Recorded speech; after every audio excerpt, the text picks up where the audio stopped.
어제가 무슨 날인지 혹시 아십니까? 네, 별로 좋은 날은 아닌데요. 우리나라에 1호 코로나 확진자가 나온 날로부터 무려 1000일이 되는 날이었다고 합니다.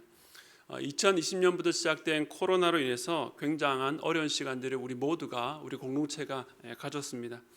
일상적으로 당연하게 여기던 것들을 못하게 되었고, 특별히 지난 몇 년간 잃어버린 것들이 참 많습니다. 특별히 우리의 자녀 세대 아이들이 입학식과 졸업식, 또 한 반에 같이 공부를 하면서도 아이들의 원래 얼굴이, 전체적인 얼굴을 온전히 보고 지낼 수 없는 그런 시간들을 현재도 겪고 있습니다. 하지만 하나님께서는 그런 상황 가운데에서 저에게 숨은 은혜를 주셨는데, 제 개인적으로 또 이 코로나 초기에 가족들과, 특히 아이들과 또 함께 기도하며 또 대화하는 시간을 가졌다는 것입니다. 그러면서 아이들의 신앙에 대해서 가정 안에서 자연스럽게 대화할 수 있는 기회도 가졌습니다. 한날 가족들과 함께 저녁을 먹다가 제가 하나님 나라와 천국에 대해서 아이들에게 이야기해 주는 시간을 가졌습니다. 그런데 그 이야기를 한참 듣고 있었던 당시 4학년이었던 저희 큰아들이 갑자기 밥을 먹다가 고개를 아래로 푹 숙이는 것이었습니다. 그래서 무슨 일인가 싶어서 이 아이들이 얼굴을 살펴보니까 울고 있었던 것입니다. 갑작스러운 아들의 울음에 이유를 물어보니 하준이가 제 이야기를 듣다가 자기도 천국에 너무 가고 싶었는데 자기 자신을 보니까 거기에 못 들어갈 것 같아서 슬퍼서 울었다라고 말했습니다. 제 아들은 모태신앙으로 어렸을 때부터 가정이나 교회에서 예수님, 또 십자가, 복음에 대해서 많이 들어왔을 텐데 그렇게 반응한 것이 참 당황스럽기도 했지만, 그래도 아이가 순수하고 또 정직하게 반응한 것에 참 감사했습니다. 그런데 그날 사실 제 아들이 흘린 눈물은 그 혼자만의 눈물은 아닐 것입니다. 천국에 가기를 원하지만 들어갈 수 없다는 한계, 여기 앉아 계신 분들 중에 어떤 분들은 천국이나 복음에 대해서 전혀 관심이 없다라고 할지라도 인생에서 어떤 목표를 갈망했지만 도달하지 못했을 때 겪는 그런 좌절과 낙심을 경험해 보셨을 것입니다. 누구나 인생에서 결코 도달할 수 없는 한계를 만날 때에 좌절하는 그런 쓰라린 경험들을 하곤 합니다. 그러므로 그날 하준이가 흘린 눈물은 근원적으로 한계를 만날 수밖에 없는 이 땅을 살아가는 모든 이들의 눈물이기도 합니다. 제 삶을 돌아보니 특별히 10대와 20대 저를 가장 거세게 짓눌렀던 것은 이 좌절감이라는 감정이었던 것 같습니다. 반에서 공부를 한다는 소리를 듣던 때에도 항상 어떤 목표를 넘지 못하는 제 한계를 느끼며, 제 눈은 늘 범접할 수 없는 우리 반의 부동의 1등을 보면서 나는 왜 아무리 열심히 노력을 해도 쟤를 넘어설 수는 없는 걸까라는 생각에 늘 저를 힘들게 했습니다. 대학에 가고 직장에 가고 또 성인이 되어서도 한계를 부딪힐 때마다 이런 좌절감이 늘 저를 괴롭혔습니다. 제게 있어서 이런 좌절감이 어디서부터 시작했을까 제 삶을 한번 추적해 보았는데요. 그 원인이 저희 형이었다는 것을 알게 되었습니다. 저희 형은 저보다 키가 10cm가 더 큽니다. 공부도 더 잘하고 리더십도 더 뛰어나고 얼굴도 더 길고 근데 제가 형보다 뛰어난 것은 거의 얼굴밖에 없을 정도로 다른 모든 면에서는 저희 형이 다 뛰어났습니다. 그러다 보니 자연스럽게 저희 형은 저희 집에서 부모님의 기대, 특별히 저희 어머니의 기대를 독차지했습니다. 제가 크고 난 뒤에 형 입장에서 한번 생각해 보니까 그런 기대가 참 부담이었겠다 싶지만, 별로 기대를 받지 못하고 살아온 제 입장에서는 그것조차 참 부럽기만 했습니다. 학창 시절 때에 저희 형은 전 과목에서 한두 개만 틀려도 저희 어머니에게 혼이 나는데, 저는 전 과목에서 한두 과목만 100점을 맞아도 칭찬을 받았습니다. 당시에는 철모를 때는 기분이 좋았는데 사춘기가 들어서면서 제게는 후한 칭찬이 일종의 차별처럼 느껴졌고, 그 이유가 나에 대한 기대가 적었기 때문이라는 생각이 들자 제 안에서 인정받고 싶은 강한 욕구가 자랐습니다. 그래서 제가 가는 교회나 가정에나 어디서든지 이 칭찬과 인정을 받기 위해서 참 애를 많이 썼습니다. 그런데 그 칭찬이라는 것이 한 번 받았다고 어디 만족이 됩니까? 또다시 칭찬을 받기 위해서 애쓸 수밖에 없죠. 아마 여기 앉아 계신 분들 중에서도 저 같은 경험을 해보신 분들이 있을 것입니다. 그러한 삶을 살아가면 어떻습니까? 칭찬과 인정을 받을 때에 잠시 기쁨이 오지만 받지 못하면 더한 좌절감을 느끼게 됩니다. 늘 누군가에게 인정을 받으려고 자신을 닥달하게 됩니다. 그런데 이것이 단지 저처럼 인정받고 싶은 욕구가 강한 사람들만의 문제는 아닙니다. 어떤 사람에게는 인생에서 이루고 싶은 목표일 수 있습니다. 그 목표가 세속적이든 아니면 다른 사람들보다 좀 고상한 차원이든 상관없이 사람들은 자기 앞에 세운 목표를 향해서 자신의 모든 것을 쏟아부어 도달하려고 합니다. 하지만 주위를 둘러보면 그 목표에 도달하지 못하고 좌절하는 경우가 훨씬 더 많은 것 같습니다. 큰 꿈만을 말하는 것이 아닙니다. 그저 남들처럼 평범하게만 지내면 좋겠다라는 소박한 기대조차 도달하지 못할 때에 깊은 상실과 좌절에 빠집니다. 학생들이 학교에서 좀 더 좋은 성적을 받으려 하고, 또 직장에는 성과를 내서 승진하고 싶고, 사업가는 매해 더 높은 매출과 성장을 이루려고 애쓰지만 항상 좌절할 때가 더 많은 것 같습니다. 가정에서는 어떻습니까? 좋은 남편과 좋은 아내, 또 좋은 아버지나 또 좋은 어머니, 혹은 좋은 자녀가 되고자 하지만 자기의 역량과 또 기질과 또 시간 부족으로 인해서 돌아보면 후회만 남을 때가 참 많습니다. 부모님 세대는 자녀를 결혼식 때가 되어서 자녀를 넉넉하게 지원해 주지 못한 것이 미안하고, 은퇴한 다음에는 주변의 재테크에 성공한 동료나 친구들처럼 노후를 잘 준비하지 못했다는 것에 박탈감을 느끼기도 합니다. 그렇다면 정말 소수이지만 그 목표에 도달한 사람들은 어떨까요? 앞서 저처럼 인정받고 칭찬받는 삶을 유지하기 위해서 또 다른 전쟁이 시작되는 것과 같습니다. 처음 계획했던 목표에는 도달했지만 그 지점에서 목마름을 느끼고 또 다른 대안과 목표를 찾아서 무언가 열심히 할 수 있는 동기를 찾으려 합니다. 그렇게 보면 인생은 늘 자신의 마음을 채우려고 열심히 노력을 쏟아붓고, 설사 그것이 채워졌다 할지라도 또다시 채우고 싶은 무언가를 찾아서 동분서주하는 인생입니다. 이런 인생에 대해서 성경은 이렇게 말합니다. 전도서 3장 11절 말씀 우리 함께 읽겠습니다. 시작. 하나님이 모든 것을 지으시되 때를 따라 아름답게 하셨고 또 사람들에게는 영원을 사모하는 마음을 주셨느니라. 그러나 하나님이 하신 일의 시종을 사람으로 측량할 수 없게 하셨도다. 아멘. 하나님께서 이 땅 가운데 모든 것을 그 만물의 존재 이유와 목적과 의미와 가치를 때를 따라서 아름답게 지으셨고, 사람들에게는 영원을 사모하는 마음을 주셨습니다. 영원을 사모하는 것은 이 땅에 유한하고 일시적이고 사라질 것으로 만족할 수 없는 무언가 더 높은 것을 추구하는 마음을 주셨다는 것입니다. 우리의 인생이 단지 먹고 마시고 잠자고 편히 사는 이 생존과 편안의 문제를 넘어서 더 높은 차원의 의미와 가치를 찾고자 하는 것이 바로 이 영원을 사모하는 마음에서 출발된 것입니다. 내 삶이 그냥 살다 의미 없는 그런 죽는 인생과는 달라야 되지 않을까? 혹은 남들이 부러워할 만한 인생, 그것이 돈이든 명예든 무언가를 갖고 누리면 그때는 뭔가 달라지지 않을까? 이처럼 사람은 지금 내게 없는 그 무언가를 찾기 위해서 열심히 달려가고 있습니다. 인생은 자기 삶의 목적과 이유를 찾기까지는 불안하고 무의미하고 허망하다고 느낍니다. 그래서 모든 사람은 항상 무언가를 찾아가고 있는 것입니다. 내 마음의 빈자리, 쉽게 채워지지 않는 허기진 마음을 채우려고 열심히 살아가는 것입니다. 그런데 좀 전에 읽었던 전도서 말씀 3장 11절 하반절을 다시 보면요, 그러나 하나님이 하시는 일의 시종을 사람으로 측량할 수 없게 하셨도다라고 말씀합니다. 즉 인생은 이 땅에 그 어떤 것으로 채워지지 않는 그 무언가 영원을 사모하고 추구하는 본성은 받았지만 정작 그것을 채울 수 있는, 만족시킬 수 있는 능력은 없다는 것입니다. 다시 말해 하나님께서는 사람들에게 다른 피조물과는 다르게 무언가 높은 차원의 의미를 추구하는 사모하는 욕구를 주셨지만 해소할 수 있는 능력은 주시지 않았다는 것입니다.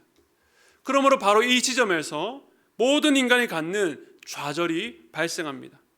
오늘 본문은 우리가 정말로 도달해야 될 목표가 무엇인지, 그리고 왜 모든 인간은 거기에 도달할 수 없고 좌절할 수밖에 없는지를 말해줍니다.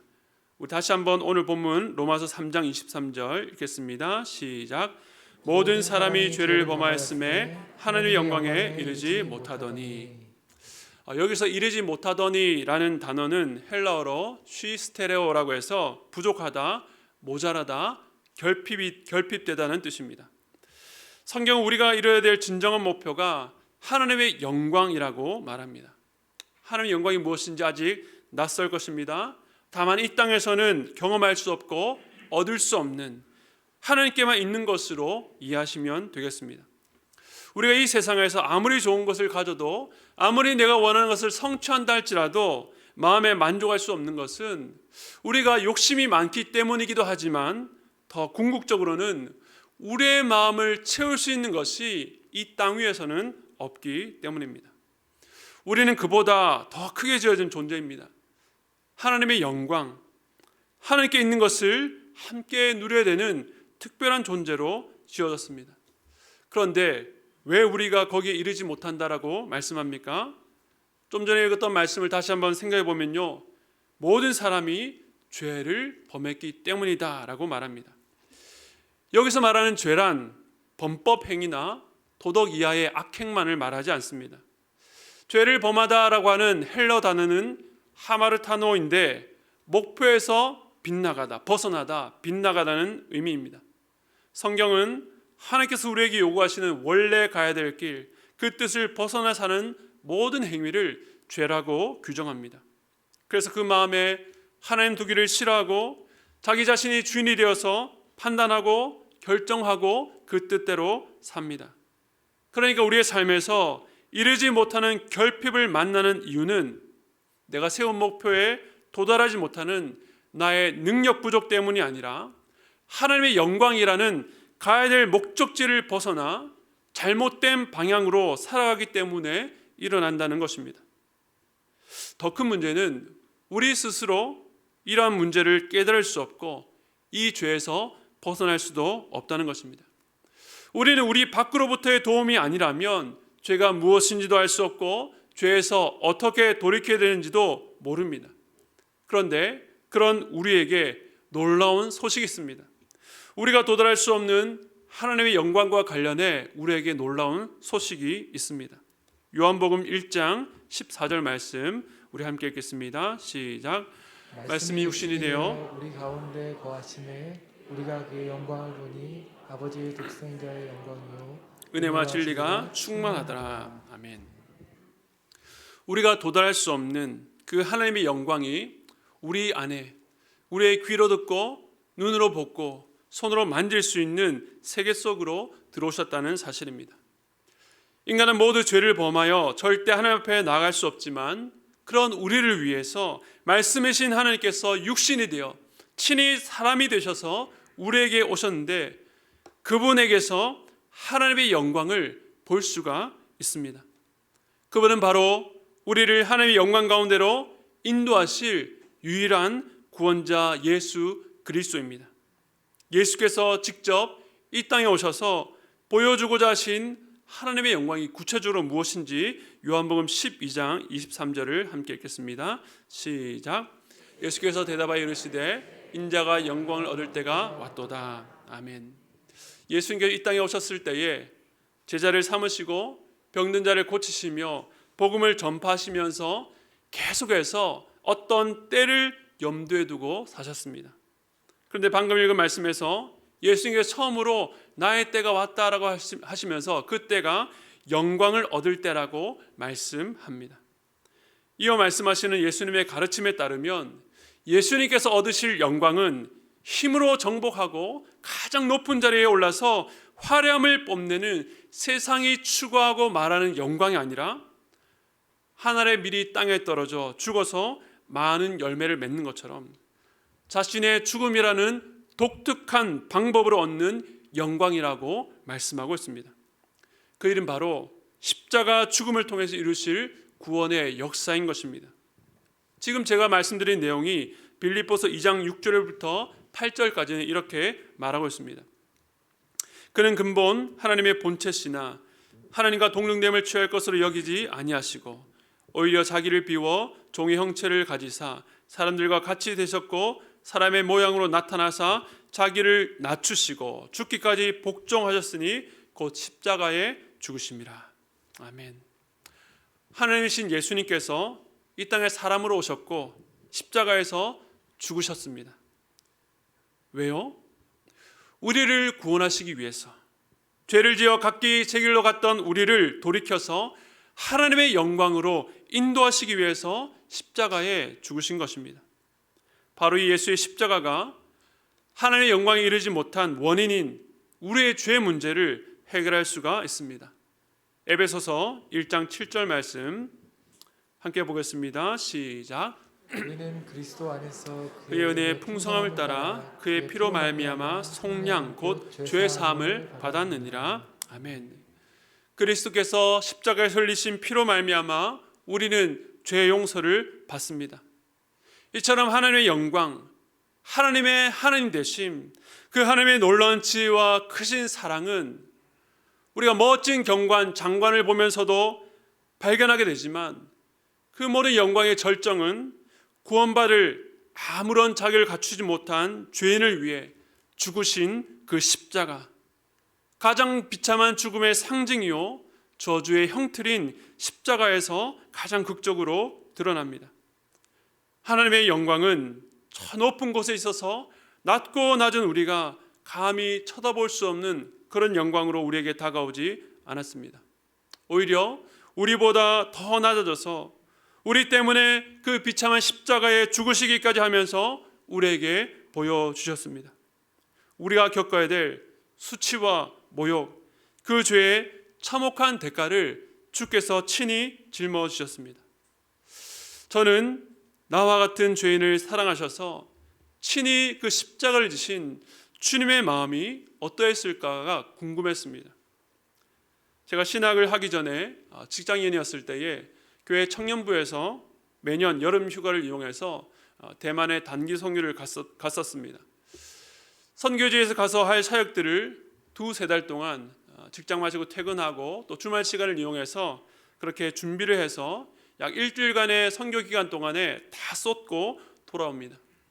그 당시 제가 했던 사역들 가운데에 전신갑주를 취하라고 하는 그런 공연이 있었습니다. 제가 예수님 역할을 맡았는데 그 공연을 준비하면서 저는 먼저 제가 예수님의 마음을 알게 해달라고 그렇게 기도했고 또 그 공연을 보는 많은 현지인들이 이 공연을 통해서 예수님을 믿게 해달라고 그렇게 기도했었습니다. 그 연극의 마지막 부분에 사단이 예수님을 향해서 채찍질하고 때리고 십자가에 못 박는 장면이 있었습니다. 물론 실제 채찍은 아니고 좀 빳빳한 천을 이용해서 그렇게 했습니다. 사탄 역할을 맡았던 청년이 저와 친구였는데 그날따라 이 친구가 얼마나 그 역할에 몰입을 했던지 연습 때보다 저를 훨씬 더 거칠게 다루었습니다. 그냥 신용만 하는 것이 아니라 있는 힘껏 저를 향해서 내리치고 그 천으로 제 목을 감아서 이리저리 던지면 제가 바닥에 나뒹굴어야 되는데 얼마나 세게 밀었던지 거의 내동댕이 치는 것처럼 제 무릎이 다 까질 정도였습니다. 거기다가 마지막에 이제 제가 십자가에 달린 것처럼 이렇게 하고 있으면 그 천으로 제 뺨을 사정없이 때리면서 심지어 마지막에는 제 얼굴에 침까지 뱉는 것이었습니다. 원래는 그런 게 없었는데 저도 당하면서 깜짝 놀랐습니다. 하지만 제가 기도한 것이 있었지 않습니까? 제가 지금 당하는 것이 예수님께서 실제 그 십자가에서 당하셨던 것과 비교하면 비교도 안 될 것인데 우리 주님은 얼마나 괴로우셨을까를 이렇게 눈을 감고 생각하고 있었는데 저를 더욱 당혹시켰던 것은 그 공연을 함께 보고 있었던 이 앞자리에 앉아 있었던 아이들 때문이었습니다. 한 대여섯 살쯤 되었을까요? 그 아이들부터 이제 초등학교 저학년 아이들이 앞쪽에 쭉 앉아 있었습니다. 그런데 그 아이들 눈에는 이 사단이 예수님을 때리는 장면이 마치 영화의 무술 장면의 한 장면처럼 보였는지 거기 앞에서 장난을 치면서 심지어 제가 맞고 이 나뒹굴 때마다 키득키득 웃고 난리도 아닌 것입니다. 처음에는 민망하고 부끄러웠습니다. 우리 연극이 너무 완성도가 떨어져서 이렇게 비웃나 싶었습니다. 그런데 이어서 막 마음에서 화가 나는 것입니다. 아니, 내가 저기 한국에서 휴가도 다 포기하고 돈 들여서 여기 더운 나라 와서 영국으로 이 복음을 전하는데 고맙다고 하기는커녕, 아니 울기는커녕 비웃고 있다니 마음속에서 화가 치밀어 올랐습니다. 그런데 그렇게 속으로 눈을 감고 화가 나 있는데 제 마음 깊은 곳에서 주님께서 마치 이렇게 말씀하시는 것 같았습니다. 나도 그랬단다. 내가 십자가에 죽을 때도 그랬단다. 예수님께서 그 보좌를 버리고 이 땅에 오셔서 사람들과 같이 되셨고 심지어 사람 이하의 자리까지 낮아지셔서 매를 맞고 십자가를 지셨는데 우리 예수님께는 그런 처벌을 받을 만한 아무런 죄가 없으셨습니다. 예수님은 하나님으로서 죄인을 구하시기 위해서 그들을 불쌍히 여기셔서 그 고통, 죽음까지 받아들이셨는데 거기에 대해 감사하는 사람이 아무도 없었습니다. 오히려 조롱하고 비웃었습니다. 내가 하나님이라면 당장 십자가에서 내려와라. 네 자신부터 구원해라. 왜 그렇게 매맞고 죽어가고 있느냐? 힘과 능력이 있으면서 그렇게 무기력하게 죽는 것을 보니 당신은 사기꾼이 분명하다라고 조롱했습니다. 그러나 주님은 그 조롱과 비웃음 속에 끝까지 죽으셨습니다. 왜 그렇습니까? 당신이 죽지 않고서는 우리의 죄 문제를 해결할 수가 없었기 때문입니다. 그래서 그분은 우리의 죄를 다 지시고 십자가에 죽어 우리의 모든 죄를 다 해결해 주신 것입니다. 우리 말씀 한 구절 더 보겠습니다. 우리가 아까 읽었던 로마서 3장 23절과 짝을 이루는 구절인데요, 주소도 비슷합니다. 로마서 6장 23절 우리 함께 읽겠습니다. 시작. 죄의 삭은 사망이요 하나님의 은사는 그리스도 예수 주 안에 있는 영생이라. 아멘. 로마서 3장 23절에서는 모든 사람이 죄를 지어 하나님의 영광에 이르지 못했다라고 말했습니다. 그래서 좀 전에 읽은 말씀에서는 그 죄의 싹, 죄의 결과, 죄를 짓고 살아간 삶의 끝이 사망이라고 말합니다. 우리는 모두 죄의 종으로 하나님의 영광은커녕 죽음으로 끝날 인생이었습니다. 그런데 하나님의 은사, 즉 하나님의 선물, 하나님의 은혜는 우리를 위해 십자가에 죽으셔서 죄의 문제를 해결하신 그리스도 예수 우리 주 안에 있는 영생이라고 말씀합니다. 죄로 인해서 사망으로 끝내야 될 우리가 생명, 영생을 얻게 된 것입니다. 이 영생은 단지 오래 사는 것만을 말하는 것이 아닙니다. 이 땅 위에서나 이 땅을 떠나서나 하나님의 영광에 참여하며 사는 삶을 말합니다. 그런데 그것을 어떻게 얻을 수 있냐고요? 바로 하나님의 은사, 하나님의 은혜로 얻을 수 있다라고 말하고 있습니다. 내가 예수님을 믿고 10년 동안 교회를 빠지지 않고 성실히 다니면, 내가 헌금을 많이 하고 어려운 사람을 도와주고 내 삶을 희생하면 받을 수 있는 것이 아니라 하나님의 은혜로 값없이 거둬주시는 그 선물을 받기만 하면 누릴 수 있다라고 약속하고 있는 것입니다. 즉 내가 갈 수 있다, 내가 얻을 수 있다, 내가 성취할 수 있다라고 생각한 그 삶의 방향을 돌이켜서 제게는 답이 없습니다. 저는 열심히 살았지만 늘 목말랐습니다. 제 힘으로 할 수 없어 주님을 의지합니다. 이제 내 삶을 인도해달라고 모든 것을 맡겨드리는 그 사람만이 누릴 수 있는 것입니다. 성경 그것을 바로 믿음이라고 합니다. 나를 인도하시는 주님을 믿고 따라가는 것, 지금껏 나를 믿는 삶에서 이제는 주님을 의지하며 사는 삶, 내가 내 삶의 운전대를 잡고 살았던 그 삶에서 이제는 그 운전대를 주님께 맡겨드리는 삶, 그 믿음의 삶을 통해서 하나님의 영광에 참여하는 자가 되는 것입니다. 여기 예배드리는 많은 분들이 자신의 삶을 그렇게 주님께 맡긴 자들입니다.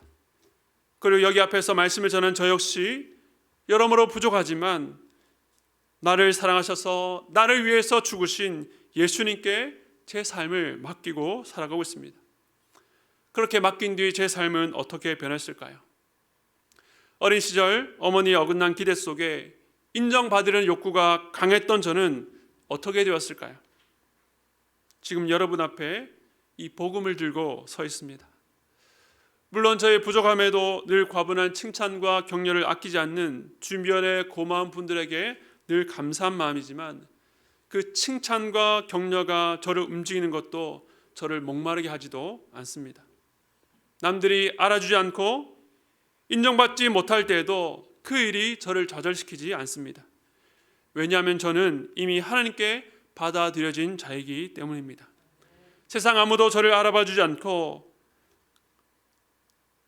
저를 몰라준다 할지라도 하나님께서 부족하고 죄 많은 저를 향해서 너는 내 아들이다 말씀해 주시니 그 말씀만으로 충분합니다. 설교 서두에 천국에 대해서 듣고 너무 가고 싶었지만 자기 모습을 볼 때 갈 수 없을 것 같아서 울었던 하준이에게 제가 무슨 말을 했을까요? 하준아, 아빠도 너처럼 나를 보면 그날에 갈 수 없어서 울 수밖에 없단다.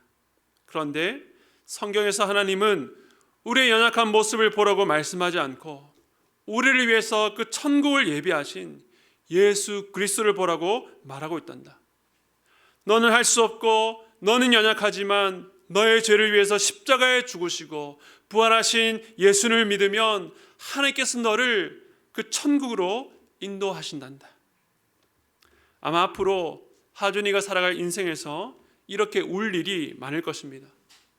학업을 하다가 사람들과의 관계 속에서 어떤 목표를 위해서 애쓰고 달려가다가 도달하지 못하는 자기 모습을 볼 때에 절망하고 울 날이 또 올 것입니다. 제가 아버지로서 그때마다 아들을 붙들고 위로하고 격려할 수 없어서 저는 기도합니다. 이 아이가 그 눈물의 자리에서 그 절망의 자리에서 복음을 발견하게 되기를 기도합니다.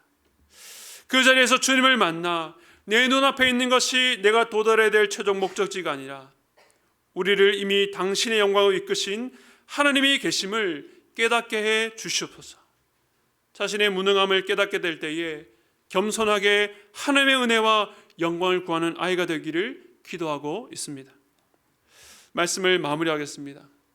사랑하는 성도 여러분, 세상은 우리로 하여금 조금만 더 노력하면 도달할 수 있는 인생이라고 속입니다. 그러나 그것은 그 속임수에는 더 큰 좌절이 숨어 있습니다. 오히려 성경은 우리 인생은 도달할 수 없는 것으로 가득 찬 한계의 인생이라고 말하고 있습니다. 최근 여러분을 힘들게 했던 일들을 생각해 보시기 바랍니다. 여러분을 답답하게 만들고 좌절시키고 실패한 것처럼 느끼게 하는 많은 일들과 사람들 앞에 우리는 울 수밖에 없는 연약함에 쌓인 인생입니다. 그러나 오늘 말씀은 이 한계에 갇힌 인생이 자유로울 수 있다라고 말씀하고 있습니다. 아니 그저 자유 정도가 아니라 너는 이미 이 세상에서 얻을 수 없는 놀라운 하나님의 영광에 참여한 자라고 말씀합니다. 우리가 받은 구원, 여러분에게 허락된 하나님의 영광이 그렇습니다. 이 놀라운 선물은 내가 인생에서 다른 사람들보다 성공하지 못하고 부하지 못하고 건강하지 못했지만 죽고 나서 적어도 천국은 얻지 않았나라고 하는 소극적인 위로가 아닙니다. 우리가 예수로 말미암아 받은 하나님의 영광과 영생과 구원은 이 세상에서 아무리 큰 실패와 아픔을 겪었다 할지라도 그 일이 우리를 완전히 무너뜨리는 것이 아니라 나로 하여금 하나님의 영광 속으로 한 걸음 더 가까이 인도하시는 일이라는 것을 깨닫게 합니다. 그러니 여러분을 하여금 울게 했던 그 일로 인해서 주님 앞에 나아가는 여러분 되시기를 바랍니다. 가장 낮은 자리에서 철저히 하나님만 의지하여 살 수 있는 인생, 오늘도 주님의 은혜가 없으면 견딜 수 없다고 고백하는 인생으로 서시기 바랍니다.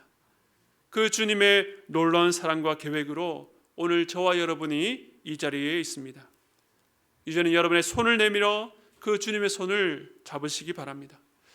혼자 힘으로 살아가는 인생이 아니라 주님과 함께 고통이든 기쁨이든 함께 걸어가 참된 복을 누리는 인생 되시기를 축복합니다.